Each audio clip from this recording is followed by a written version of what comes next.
everyone, I hope you all are doing good in your studies। तो आ गया next part बच्चा। जैसे कि आप लोगों को पता है, यहाँ पे मैं करवा रही हूँ आप लोगों को आरआरबी एंड आपके नॉर्सेट 8 की प्रिपरेशन। सो अगर आप इस चैनल पे न्यू है, चैनल को लाइक शेयर सब्सक्राइब ज़रूर कर लेना, बिकॉज अभी आपको मैंने 2530 क्वेश्चंस करवा दिए हैं। 2531 क्वेश्चन आज हम करने जा रहे हैं।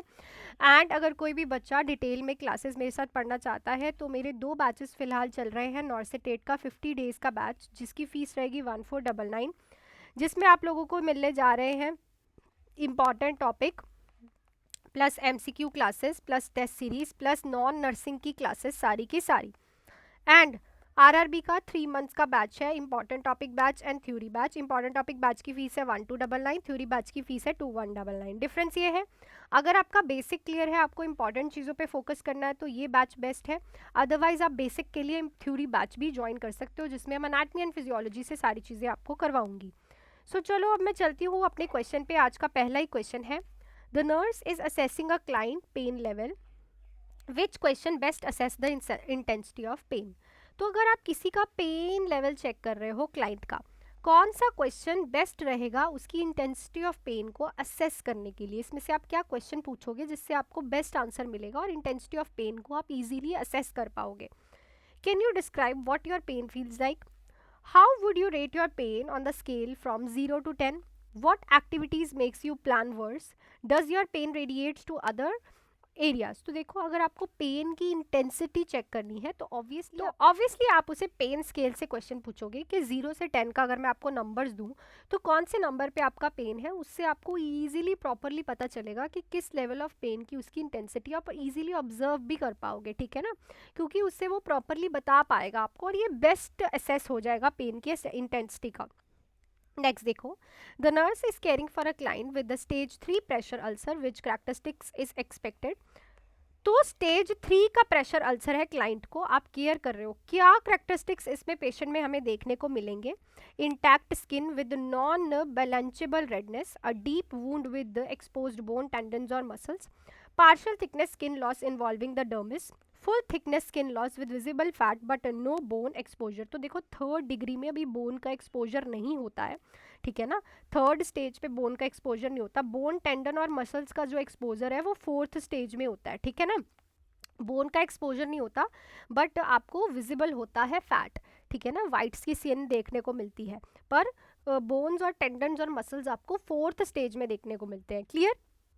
नेक्स्ट देखो, client requires total TPN, what is most important nursing action. तो क्लाइंट सर टोटल टीपीएन रिक्वायर करता है। सबसे इंपॉर्टेंट नर्सिंग एक्शन यहाँ पे क्या रहना चाहिए आपका? Monitors the client blood glucose level regularly, administer TPN through a peripheral IV line, shake the TPN back before administration, discontinue TPN abruptly when clients tolerate oral intake। so कभी भी अपने हिसाब से बंद नहीं करना होता, डिसकंटिन्यू करना नहीं होता टोटल पेरेंटल न्यूट्रिशन, ठीक है, शेक भी नहीं करना होता, which is not a important nursing action, important nursing action नहीं है, और आईवी लाइन से भी नहीं जाता टीपीएन।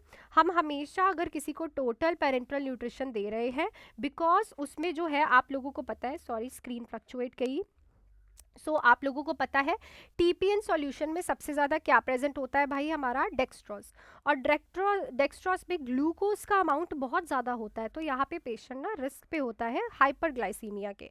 किसके रिस्क पे होता है? हाइपरग्लाइसीमिया के। तो बच्चे, हाइपरग्लाइसीमिया के लिए आपको ब्लड ग्लूकोज लेवल पेशेंट का रेगुलरली क्या करना है? असेस करना है, मॉनिटर करना है, ताकि हम उसको इस रिस्क से बचा पाए और पहले ही प्रिवेंशन कर लें। नेक्स्ट है, the nurse is teaching a client about home oxygen therapy which statement indicate correct understanding. तो ऑक्सीजन थेरेपी होम में आप कैसे पेशेंट को टीच कर रहे हो, ऑक्सीजन थेरेपी होम में कैसे वो यूज़ करे, कौन सी स्टेटमेंट इंडिकेट करेगी कि पेशेंट को ऑक्सीजन थेरेपी के बारे में प्रॉपरली समझ आ गया है होम में? I should apply petroleum jelly to my lips to prevent dryness. I will keep my oxygen tank at least 10 feet away from open flame. I should set my oxygen flow rate higher if I feel shortness of breath. I will store extra oxygen tank in a closed closet। देखो, जो oxygen होती है वो बहुत जल्दी आग पकड़ती है और फ्लेमेबल होती है, इजीली फ्लेमेबल है। तो याद रखो कि पेशेंट अगर ये बोलता है ना कि मैं 10 फीट ओपन फ्लेम से दूर रखेगा, क्योंकि अगर ऑक्सीजन सिलेंडर जो है, ऑक्सीजन जो है जल्दी आग पकड़ती है, कैचेस फायर इजीली, ठीक है ना। तो क्लोज क्लोजेट में कभी नहीं रखते, उसे ओपन एरिया में रखते हैं और जहाँ आग का खतरा ना हो वहाँ पे रखते हैं, ठीक है ना। अपने आप ही ऑक्सीजन फ्लो इंक्रीज नहीं करना, बिकॉज इससे पेशेंट को ऑक्सीजन टॉक्सिसिटी और हाइपर ऑक्सीजनेट भी हो सकता है पेशेंट, ठीक है, हाइपर वेंटिलेशन भी हो सकती है। सो अगर बी स्टेटमेंट जो है बिल्कुल सही है, बिल्कुल करेक्ट है। नेक्स्ट है, the nurse is evaluating a client use of a cane which action indicate proper techniques. तो केन आपको पता है यूज होते हैं जिनकी लेग्स में प्रॉब्लम होती है, ठीक है। तो आप क्लाइंट को आप बता रहे हो, इवेलुएट कर रहे हो कि उसे केन यूज करना आया प्रॉपरली, उसे नॉलेज है, तो कौन सा एक्शन आप देख के बोलोगे कि इसे केन के बारे में समझ आ गया है, कैसे यूज करना है। The client hold the cane on a weaker side, the client moves the cane forward with the weaker leg, the client advance the stronger leg first, the client keeps the cane 6 inches behind the body when walking।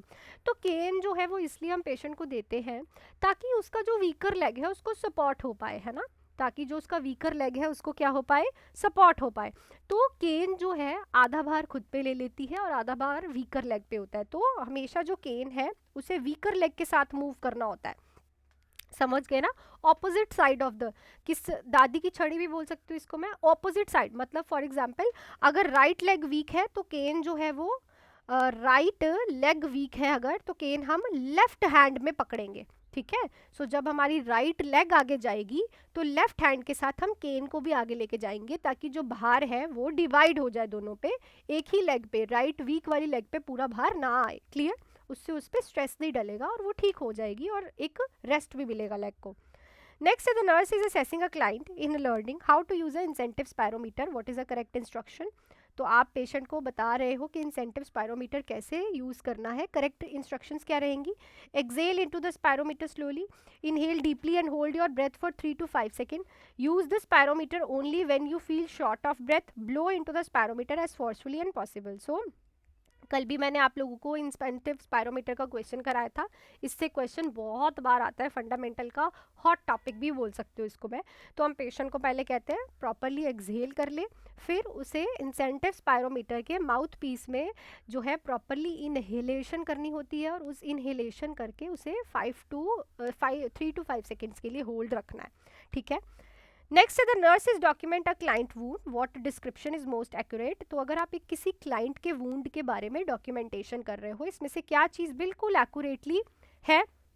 large wound with a moderate drainage, surgical incision 5 centimeter long with a serosanguinous drainage, wound healing well, open wound with some pus, तो it's obviously surgical incision 5 centimeter long with the serosanguinous drainage।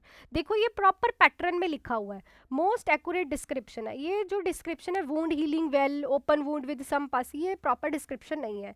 जब भी आप किसी चीज़ की documentation करो तो उसमें proper information जानी चाहिए और एक प्रॉपर वे में उसे लिखा होना चाहिए, ठीक है। तो स्टेटमेंट यहाँ पे यही सबसे ज़्यादा अच्छी और प्रॉपरली लिखी हुई है, डॉक्यूमेंट की हुई है। नेक्स्ट है the nurse is inserting a NG tube, what is a correct way to confirm placement. तो एनजी ट्यूब अगर आप इंसर्ट कर रहे हो तो करेक्ट वे क्या है उसकी प्लेसमेंट का कंफर्म करने का। Auscultate for air bubbles in the stomach, check for pH of gastric aspirate, ask the client to speak clearly, measure the length of the tube outside the nose। तो हम पहले भी कराया मैंने ये क्वेश्चन। pH आप देखोगे अगर वो 5.5 से क्या आ रही है, सॉरी यहाँ की तरफ आएगा एरो, कम आ रही है या फिर 5.5 आ रही है, तो इट मीन्स कि जो गैस्ट्रिक ट्यूब है वो गैस्ट्रिक में ही गई है, कहीं इधर उधर नहीं गई है, क्लियर। नेक्स्ट है the nurse is caring for a client who is experience difficulty sleeping, which intervention promote स्लीप्स। तो अगर किसी को सोने में दिक्कत आ रही है, कौन सी इंटरवेंशन प्रमोट करेगी sleeping. Offering a cup of coffee before bedtime, encouraging daytime nap, establishing a consistent bedtime routine, keeping the room brightly lit. So हमेशा याद रखो अगर किसी को सोने में डिफिकल्टी आती है ना, तो आप उसके लिए एक कंसिस्टेंट बेड टाइम रूटीन बनाओ। मतलब तुम्हें 9 बजे अगर सोना है तो 9 बजे सोना ही है, कुछ नहीं चलाना, आंखें बंद करके लेट जाओ, ठीक है। सो 9 से सुबह 7 बजे तक सोना ही सोना है, चाहे जो मर्जी कर लो, एक रूटीन बना दो उनकी, ठीक है। इससे क्या होगा, वो रूटीनली बेड पे जाने लग जाएगा और इजीली उसे नींद आने लग जाएगी। Next the nurse is performing range of motion, passive range of motion exercise for a bed ridden client, what is a priority gold. तो पैसिव रेंज ऑफ मोशन अगर आप परफॉर्म करवा रहे हो, बेड रिडन पेशेंट के priority गोल क्या रहेगा? Increase muscle strength, prevent joint contracture, reduce blood pressure, improve lung expansion. तो इस क्वेश्चन का आंसर फटाफट से लिख दो भाई कमेंट सेक्शन में। आजकल आप कमेंट सेक्शन में आंसर लिख नहीं रहे हो, ठीक है, तो इट मीन्स कि आप लोग पढ़ नहीं रहे हो भाई, अच्छे से पढ़ लो। सो जो मैंने आप लोगों से कल क्वेश्चन पूछा था कि घर पे गिरने का रिस्क, फॉल एट होम को हम कैसे कम करें, मोस्ट अप्रोप्रिएट रिकमेंडेशन ये है कि हम पेशेंट को बोलते हैं कि आप अपने होम को पहले तो वेल लिट रखो। वेल लिट मतलब अच्छे से वहाँ पे लाइटिंग होनी चाहिए ताकि हमें दिखे कहीं शार्प इंस्ट्रूमेंट है, कुछ भी है। और क्लटर्स को रिमूव कर दो, कोई भी ऐसे ऑब्जेक्ट है जिनसे गिर सकते हैं उनको हम रिमूव कर दें। सो that's it for this video. Video अच्छी लगी है, वीडियो को लाइक करना, शेयर करना मत भूलना।